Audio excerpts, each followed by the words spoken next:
Every success you've had began with a great opportunity. Now, here's another one. Make your next career move with a degree from University of Maryland Global Campus. Choose from more than 125 degree and certificate programs featuring online courses, faster onboarding, and no-cost digital resources in place of most textbooks. Get started on your undergraduate or graduate degree or certificate online. No application fee through May 31st. Learn more at umgc.edu/podcast. Certified to operate by Chev. This is Optimal Startup Daily, episode 940. Enroll staff as part of your development crew, and getting traction on organization-based coaching, both by the Altris team of altris.co.nz. And I am Dan, and welcome back to OSD, where I read to you each and every day from some of the very best blogs on entrepreneurship. And these episodes pack a lot into a short time, so most of our shows usually run about 10 minutes or less.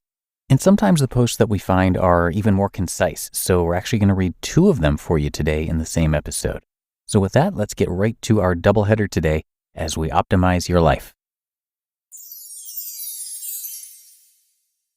Enroll staff as part of your development crew by the Altris team of altris.co.nz. As leaders, we invest time and energy in learning and applying new skills. But do we ever ask ourselves what it's like to be on the receiving end of our endeavors of behavior change? And even how those receivers could help us with it?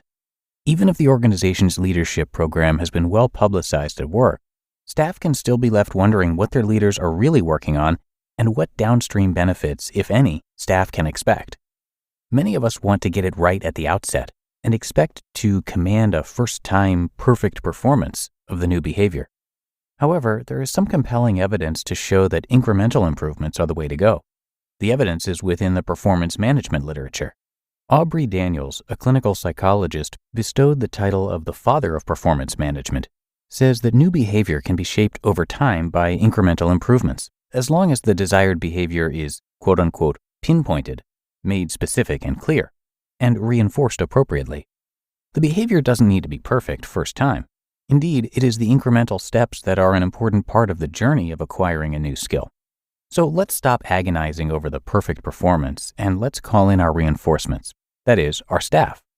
Indeed, it is the very process of pinpointing, measuring, receiving feedback, being reinforced, and reflecting upon the new behavior's benefits that we are more likely to have the new behavior stick as part of our repertoire. As leaders, we have the resources to set up our own conditions for success so as to make our new behavior stick. So why not use them? Setting up one's conditions for success includes letting staff, the observers and reinforcers, know what we are working on. For example, if I want to be a great leader as coach, I need to become really clear on the specific behaviors that I want to put into action, for what kind of situations, what reinforcement I need, as well as the benefits staff can expect. And then I don't keep it a best-kept secret. I make all of this transparent with my staff. Anecdotal evidence for the benefits of this approach are refreshing. Staff, the receivers of leaders' behavior changes whose leaders have made their plans transparent, have commented, quote, "I feel relieved and even invigorated now that I know exactly what my manager wants, and I am surprised that it has made such a positive difference to me, but it has." End quote. Quote, "I don't feel manipulated because I know what my manager is endeavoring to do and it's all above board." End quote. And, quote, "I feel like I've become part of my leader's development crew, and as a result, I feel closer to them and want to support their endeavors." End quote. With the shoe on the learner's foot, leaders who have been transparent about their intentions have commented, quote, "I'm surprised at how genuinely pleased I feel to be praised by staff upon noticing the beginning of my new behavior. Their praise doesn't seem forced either." End quote. And, quote, "I am heartened at how I can at the same time appreciate how far I have to go as well as how far I've come. I can hold both of these things in my mind without getting downhearted or confused. I understand that incremental steps are an important part of the journey of acquiring a new skill." End quote. So, as a leader, don't agonize over the prospect of having to deliver a perfect performance.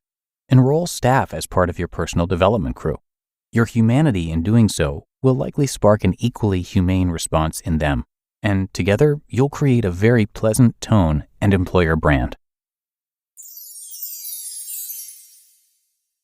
Getting Traction on Organized-Based Coaching by the Altris team of altris.co.nz.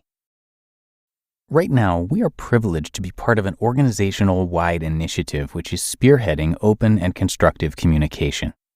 The root to this is helping coachees, i.e. direct reports, to give constructive upward feedback on their manager's coaching skills. We know from research that one of the key things that direct reports value is the relationship they have with their manager. And manager coaching is a key way to make the relationship more consistent and better.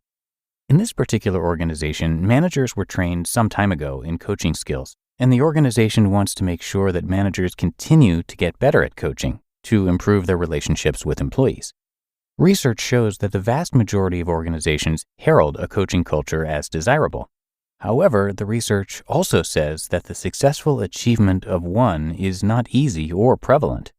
The research goes on to say that coaching skills training is common, but what is not is the measurement and reinforcement of it. One way to help measure and reinforce coaching is to train and support coachees in giving objective and descriptive feedback on their managers' coaching behaviors. We encourage our clients to measure both the frequency and quality of managers' coaching. This is through a simple tool we call ECHO. It features 8 key coaching behaviors, each having a Likert scale on the degree of frequency with which the behaviors are seen by the coachee. It also includes an opportunity for the coachee to give open-ended, qualitative feedback, which is invaluable for the manager's development. We report results from the system, and then we get the coaches to review these with their manager and us. It is a powerful combination to measure the coach's self-report ratings on the 8 behaviors, the ratings from coachees, as well as an independent coach's observations. The latter is particularly important for the more advanced levels of coaching. Having recently run a coachee readiness session for 40 participants from within the same organization, it is really useful to openly define and discuss the fundamental coaching behaviors within the context of whether coachees observe them and their frequency. You'll soon see from the coachee ratings the biases such as the halo effect or the middling effect raise their heads.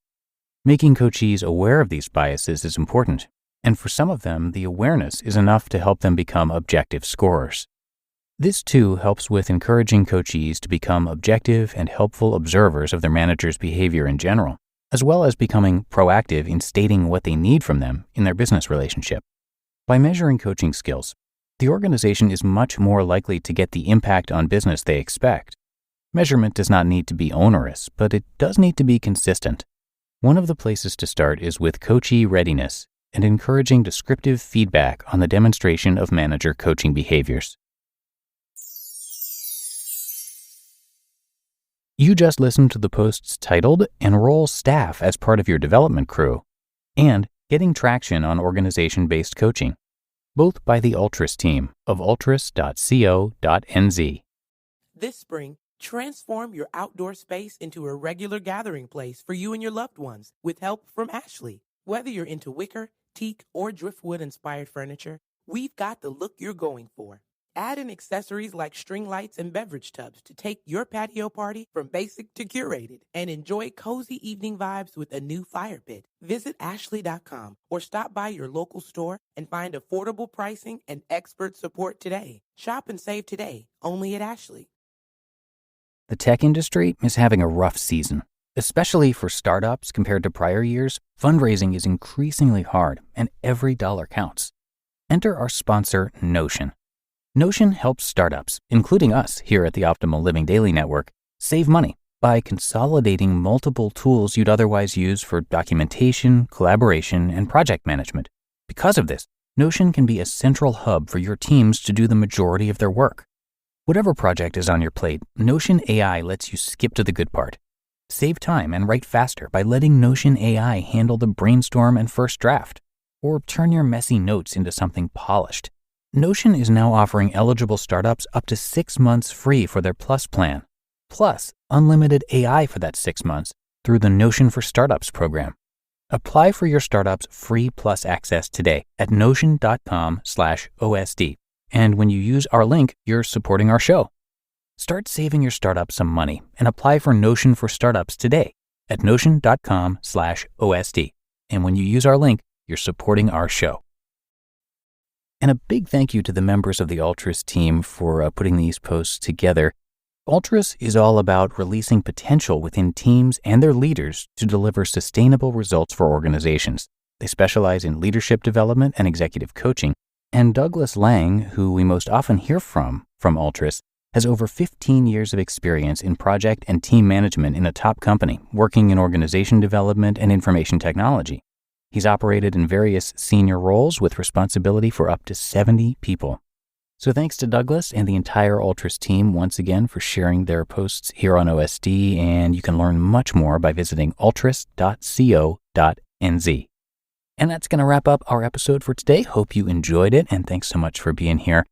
And please join me again tomorrow where I'll have another great post and where your optimal life awaits.